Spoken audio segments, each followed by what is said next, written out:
Do you imagine for a moment that you're standing in front of a massive puzzle? You spend hours poring over every single piece, examining the smallest detail, trying to piece together larger features? But as the hours pass, you start to realize that you're not making any real progress, you're just focusing on the tiny details. That's where the paths of the MCU come in. They're like the master puzzle solvers. But instead of drowning in the details, they're able to step back and see the bigger picture. They're able to make connections that others might not see, and to come up with some truly incredible theories about what might happen in future films. Sake of the theory that says Dan Lee's playing the role of watching his Kennys throughout the MCU are not just funny Easter eggs, but rather a hidden role that he's played. It might be hard to believe at first, but when you look at the evidence, it starts to make a lot of sense. In Marvel Comics, the Watchers are ancient and incredibly powerful beings whose only purpose is to observe and document the events occurring throughout the universe, without ever directly interfering in the MCU. We've seen the Watchers depicted in films such as Guardians of the Galaxy Vol. 2 and What If series.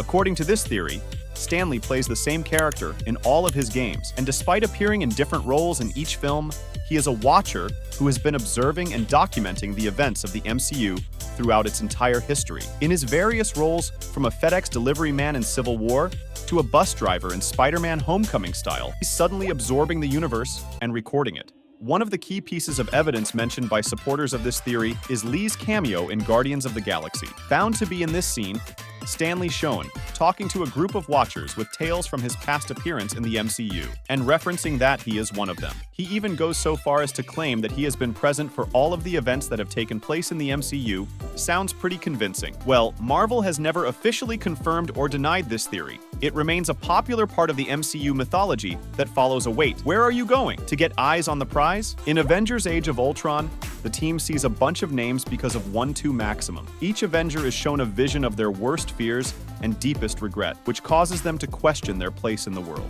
This nightmare scene sets up the plot of Avengers Endgame. Endgame, the Avengers are shown to be struggling with guilt, regret, and a sense of hopelessness after that is wiped out half of the life in the universe. The connection between the two movies is the fact that their nightmares in the Age of Ultron foreshadow the events in anger. For example, Thor's nightmares about Asgard being destroyed reflect his grief over Lucy's home and family in Thor Ragnarok. Plus, those names also set up the character arcs for the Avengers. Endgame. Tony Stark's nightmare about his friends dying sets up his decision to create the time travel technology that ultimately leads to a dangerous victory over tennis. Steve Rogers' nightmare about being unable to save the world sets up his decision to sacrifice himself to save others. There were many other small details between those movies. Captain America's broken shield, his dance with Peggy Carter, Natasha's death, Cruz vanishes, injured arm, and so on. The MCU is full of prices and hidden connection. One of the most exciting fan theories is that I don't get the part that makes a cameo appearance in Iron Man to you in a small scene during the Stark Expo battle. A man wearing an Iron Man stands up to a hammer drum, and some fans believe that this boy is the young Bear Park. The evidence supporting this theory is interesting. First, this scene takes place in Queens, New York, which is Spider-Man's hometown. Second, the boys were in red and blue hoodies, which is the color of Spider-Man's costume. Third, the boy's life working for Iron Man can have a meaning that he has a personal connection to the character, which is Peter's future as a hero. Although Marvel has not confirmed this theory, director Jong Factor has hinted at its possibility in the interview. In a 2017 interview, he confirmed that the void was pure park. It is pure parking. I've confirmed I can confirm that as of today. I had a conversation with Kevin Feige only 20 minutes ago. Maybe I've just done something I'm not supposed to do. It's always exciting to see how some of these theories turn out to be true in future movies. And it just shows how passionate fans are pouring into you. Who knows what new theories fans will come up with in the future? I can't wait to find out. Anyway, thank you for watching, and see you there.